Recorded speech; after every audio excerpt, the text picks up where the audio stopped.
If you like this video and would like to see more, please click the red subscribe button now.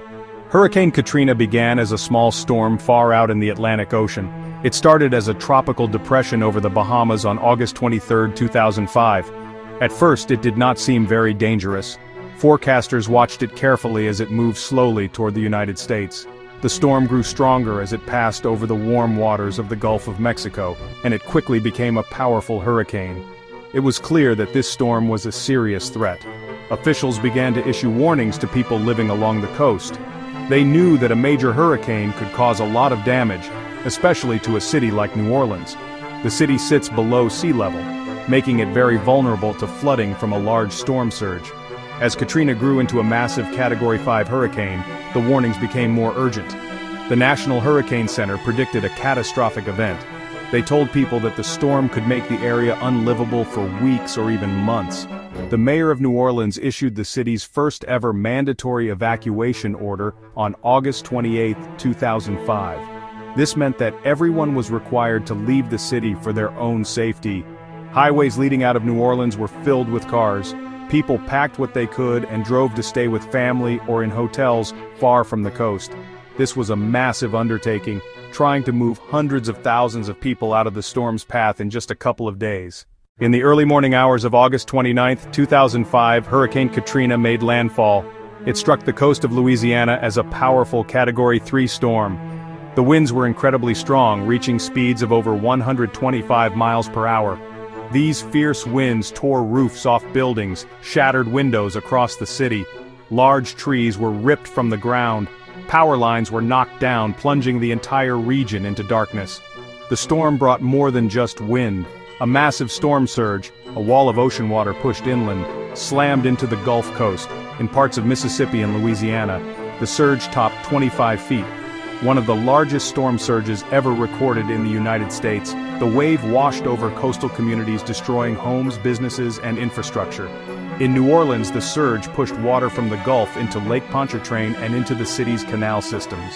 Levees and floodwalls were put under extreme pressure far beyond what they were designed to handle. Communication systems went down, cutting off New Orleans from the outside world. The eye had passed just east of the city. The most catastrophic part of the disaster was not the hurricane itself, but the failure of the levee system.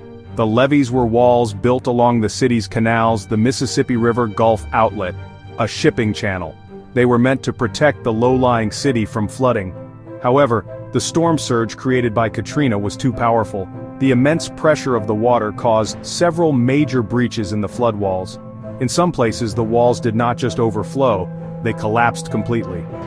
Water from Lake Pontchartrain and the industrial canals began pouring into neighborhoods with incredible force. This was the moment the true disaster began for New Orleans. The flooding happened very quickly. Entire neighborhoods were submerged in a matter of hours. Lower Ninth Ward, St. Bernard Parish. The water rose so fast people had no time to escape. People were trapped in their homes as floodwaters filled the streets and then their living rooms. Many climbed into their attics to escape the rising water. Some had to break through their roofs to get to safety, waiting for a rescue that might not come. The water was deep, dirty, and dangerous.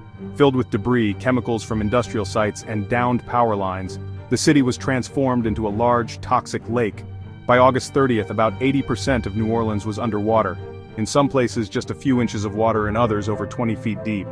If you like this video and would like to see more, please click the red subscribe button now. In the days following the storm and the levee breaches, New Orleans was a scene of chaos and desperation. The official response from local governments was, honestly, slow and disorganized. This created a power vacuum where there was little to no authority on the ground. Emergency services were completely overwhelmed and couldn't reach the thousands who needed immediate help. The lack of a coordinated rescue effort left many stranded residents feeling abandoned. Rescue efforts were eventually launched, carried out by official groups and volunteer groups.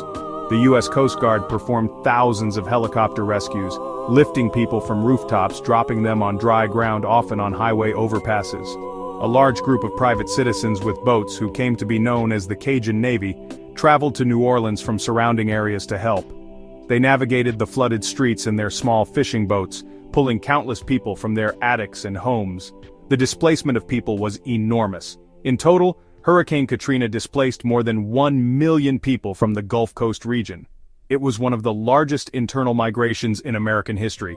Evacuees were sent to shelters in nearby states like Texas, and many were flown to cities all across the country. Families were separated in the chaos, and many people left New Orleans with nothing but the clothes they were wearing. They did not know when, or if, they would ever be able to return to their homes. The final statistics of the disaster are staggering and paint a clear picture of the immense tragedy. In total, Hurricane Katrina was responsible for the deaths of more than 1,800 people. The storm caused an estimated $125 billion in damages, making it the costliest natural disaster in the history of the United States. The recovery of New Orleans has been a long and challenging journey. Even years after the storm, many parts of the city still showed scars. Some neighborhoods, especially the lower Ninth Ward, struggled to rebuild. Recovery was uneven, many residents returned, but the city's population remained smaller than before the storm for over a decade. In response, a massive engineering project was undertaken. The federal government spent over $14 billion to rebuild the system. New levees, new flood walls, new pumps, storm surge barriers. The system is designed to protect against a 100-year storm. The goal was to restore confidence and provide a much higher level of protection.